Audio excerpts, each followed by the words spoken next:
Bummer.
Yay!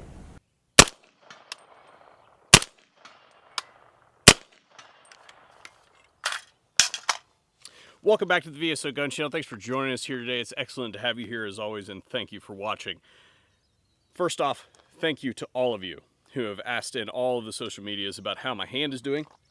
I know that my injuries were recently eclipsed by those of Scott from Kentucky Ballistics, but I do very much appreciate those of you who have asked about the healing process. And so far, I am capable of now holding a rifle, fully loaded, of course, with my dominant hand without assist. And this bone was shattered, and I was lucky to not have to have surgery. But what is actually occurring is I have a little bony process that sticks off from there, and it interacts with this joint right here, and it causes an issue.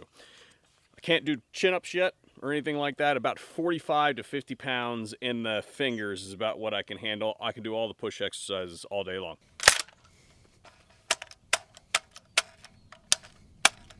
That's the update on that, but today I'm actually out here testing out some new accessories from Mission First Tactical, and first and foremost, I love this little shorty polymer grip here. It's big enough to put 3 fingers on. You can see there, 3 fingers roughly. And the way I generally run that sort of thing is I'm gonna run my thumb and forefinger like this. Thumb to run all the controls on the laser module, and that shelf right there is like made for my thumb. But it's very well textured, and like I said, about 3 fingers on that guy, just the right size. Sound off in the comment section down below. Do you guys like full-length grips or shorty grips? Now, that's just kind of on there because Mission First was sending me this guy right here. Mission First has gone metal. This is very much like their minimalist stock, and we've done videos on both the Battle Link minimalist stock and their extreme duty minimalist stock. This one is actually got a tiny bit smaller footprint than the Battle Link minimalist stock, only it's made out of aluminum instead of polymer. Now, straight off the bat, the finish on this thing is very nice, and we'll come back to that here in just a second when we talk about some IR stuff. But the thing about metal stocks is, generally speaking, we don't have to worry about environmental expansion on the metal stocks as much as we do on polymer stocks. Everybody's had one of those polymer stocks where the gun feels good when you put it together, and then you take it out and shoot it a whole lot, and it either gets stuck or it goes the opposite direction if it's super cold, and the thing will rattle a whole lot. This thing doesn't move hardly at all, and I will get a close-up for you guys to see how much that actually moves, and it's very little, just enough to make a little bit of noise. Now, as far as controls are concerned, there is a single lever there at the back, and the way I would run this is I would reach off with my offhand and hook it in the back and run it like that. lockup on this guy is super solid, and you can actually ghost it and push it into the next position. Set the bolt home there a little bit. But if I just ghost it to the next position, it'll glide into that position pretty easily, and it'll self-lock. The other thing that I thought was pretty interesting that I noticed when I was putting this thing in is, you know, I'm just kind of like a spin the wrench till it stops kind of guy. I've broken lots of accessories that way. This bolt right here can be tightened to lock it in position, as in this lever will no longer be able to move via the tension on the wings of this stock, because basically this is an aluminum housing, and then the lever sits down inside of that housing that locks it onto the tube. So you can tighten that, and if you don't want the thing to move from whatever position you've got it set at, as in like a fixed stock, you have the ability to do that. On the back half, you will see that there is no rubber butt pad, but there are some very aggressive serrations there on the back. I actually appreciate this because a lot of the year I wear hoodies and things like that, and there's only a few months out of the year where that's not applicable, and I'll be down to my base t-shirt. But that extra grippage, I think, is a little bit overdone in the industry because it moves your clothing around and it can actually disrupt your equipment. This is going to be grippy, but not disruptive. It's not going to bind up my sling or anything like that by running it across those serrations.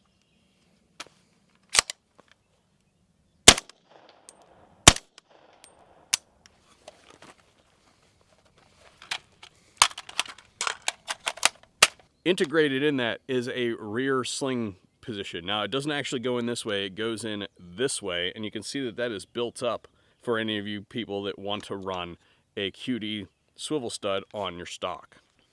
Speaking of putting slings on stocks, if you're not one of the QD guys, and maybe you're more of an HK hook guy like me, there are some wings right there that will allow you to clip your HK hook into if you want to.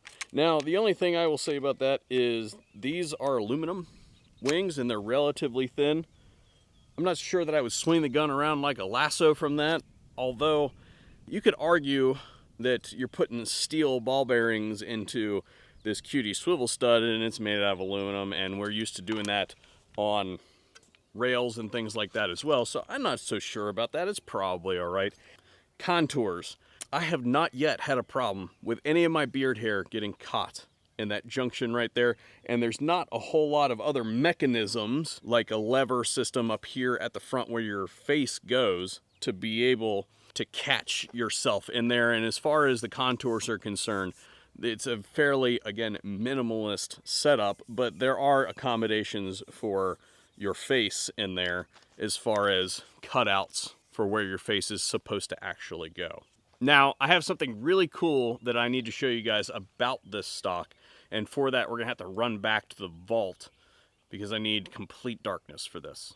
First and foremost, I think it's important to tell you guys what you're seeing. This is a view through a Generation 3 white phosphor PVS 14. The room is completely dark and the integral IR illuminator on the unit is switched on. Here you can see our stock, and it looks pretty flat on its IR signature by itself, but when you start comparing it to other things in the room, you start to gain a lot of perspective on how well they did with the finish on that thing. For reference purposes, it is mounted on the gun that we used for the majority of the video. And you can see that versus the standard mil-spec ano, we have quite a big difference. In this shot, you can see it versus the ano on this can, as well as the Trigicon anodizing and that of the Purst. Side note, this shiny spot that you see here is the buffer tube. This is a Nikon Monarch 5 mounted on my hunting rifle, and it's pretty shiny, almost on par with my paintball marker. That said, the only thing in the room that I found that looked fairly uniform with the IR signature of this ano is the Strybog A3. And the only thing that really wins is this Cerakoted CMMG. I've known about this phenomenon for some time, to the point where just a few weeks ago I published a video dealing in paints versus night vision. We had some paints that did really well as far as their IR signature is concerned, and some that didn't do so well versus night vision. So I'll have that link in the description box down below for anybody who wants to check that thing out. But I just think it was really neat that I did that video a couple weeks ago, and now a brand spanking new product rolls across my desk, and it does the thing by itself without any additional help. I just thought that was pretty neat, and as far as I can tell, from speaking to my person at Mission First Tactical, I'm not entirely sure that this was intentional. They've not seen the images. They can't confirm or deny this because they haven't seen them yet. They'll see them when the video comes out, but I think they'll probably be fairly happy about the performance as far as that test is concerned. I don't know of anybody who actually does that sort of thing for a test. Sound off in the comment section down below if that is a thing that you've seen before. Oh yeah, and of course I full auto tested the thing too to make sure that it didn't collapse, since stocks collapse when you shoot them on full auto, right?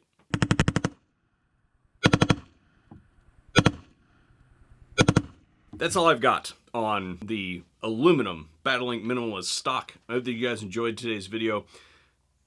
Comments absolutely do help. Sharing the video does help. The algorithm is the thing. We have to try to beat it, and your guys' interaction with the video absolutely does help out, so thank you very much. And a special thanks out there to all our people who support us on Patreon and Subscribestar. We're going to show you some of those people right now on screen. If you weren't on the domestic tourist list before, you can definitely catch yourself among them now.